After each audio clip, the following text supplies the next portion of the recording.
So let me ask you a question. Which of these maps do you like the most? Well, if you're like me, you'd probably say both. In this video, I'm going to be talking about two different ways of making maps.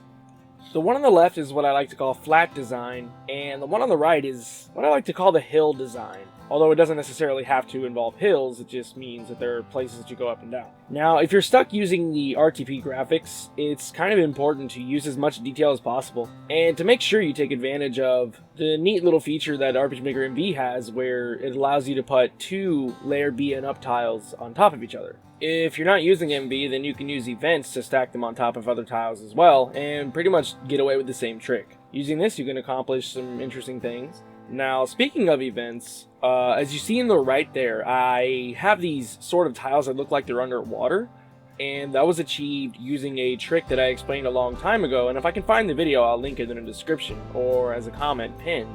But basically the trick is, you take some events and you place them, but you give them the tile set's graphic.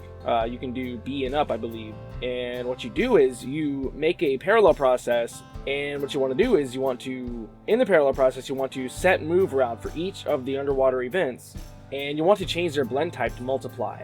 I found that snow tiles work best for this because they have a lot of white in them, and that kind of, with multiply, that kind of hides or reduces a lot of the visibility of the tile, and it just makes it look a lot more like it's underwater.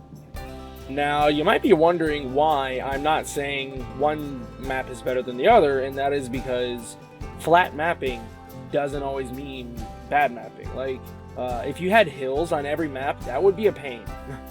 That could get pretty annoying to see, and it would make like the entire game feel like you're playing on a mountain or something. So having flat maps is okay.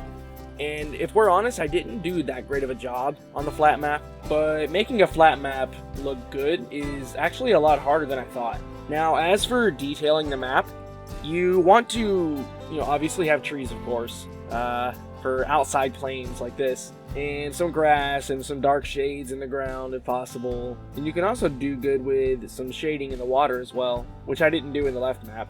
Now, I'm going to end off this video asking you guys to make a map. You can use RTP or any other tile set that you might have, and upload it to an image hosting site like Imgur, and then post a link in the comments below, and I'll check them out. Bye, guys!